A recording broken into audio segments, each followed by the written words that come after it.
Dear students, good morning to everyone.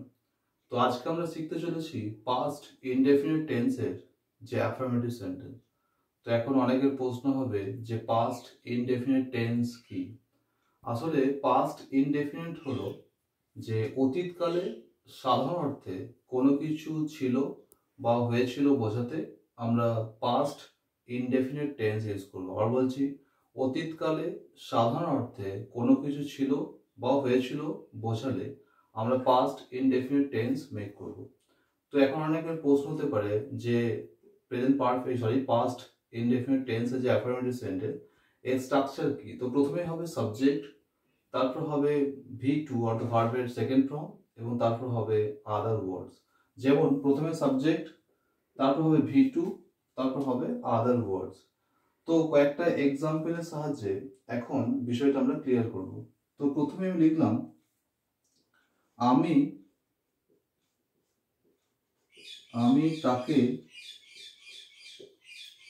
তাকে একটি কলম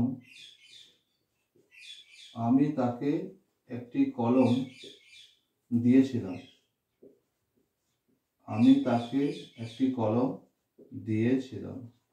তাহলে এখন দেখতে হবে এই স্ট্রাকচার অনুযায়ী কিভাবে আমরা সেন্টেন্সটাকে মেক করতে পারি।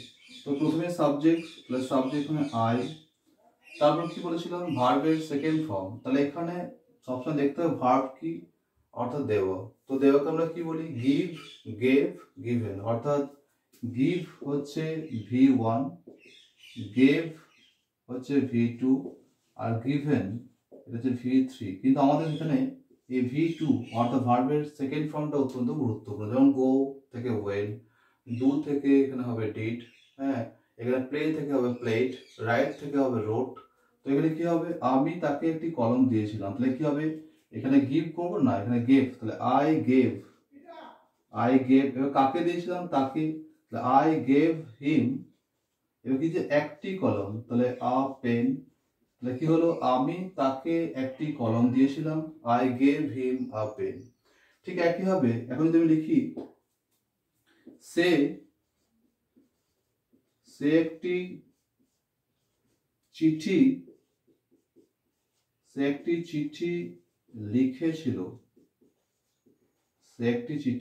লিখেছিল।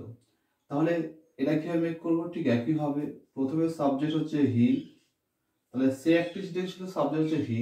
এরপরে কি দেখতে হবে ভার্ব, এখানে ভার্ব হচ্ছে লেখা। তো লেখাকে আমরা কি লিখি প্রথমে রাইট, অর্থাৎ লেখা হচ্ছে বেস ফর্ম হচ্ছে রাইট, এটার পাস্ট ফর্ম হচ্ছে রোট আর পাস্ট পার্টিসিপল হচ্ছে রিটেন।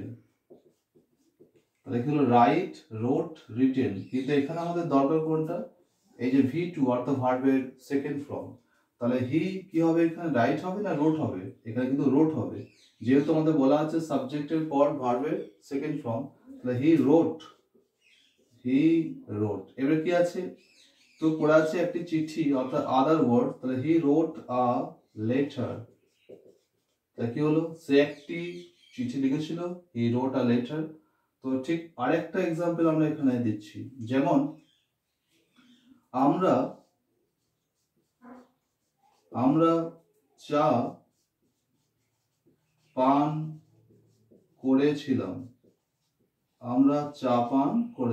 ঠিক একইভাবে এই স্ট্রাকচার ফলো করে কিন্তু আমরা সেন্টেন্সটা মেক করতে পারি। যেমন প্রথমে সাবজেক্ট প্লাস সাবজেক্ট হচ্ছে উই এখানে, তারপর পান করা। আমরা জানি এই পান করা অর্থে কি হয় ড্রিঙ্ক, তাহলে ড্রিঙ্ক মানে পান করা।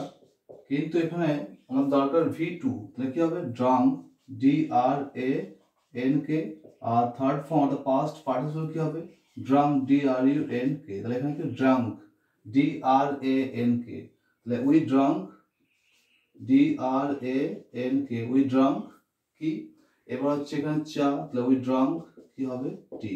তাহলে কি দেখলাম আমরা প্রথমে subject plus V2 plus other words. অর্থাৎ এই স্ট্রাকচারটিকে ফলো করলে আমরা কিন্তু অজস্র সেন্টেন্স মেক করতে পারি। তো আশা করছি যে এই অ্যাফার্মেটিভ সেন্টেন্স অর্থাৎ পাস্ট ইনডেফিনিট টেন্সের যে অ্যাফার্মেটিভ সেন্টেন্স রয়েছে তা তোমরা ভালোভাবেই বুঝতে পেরেছো।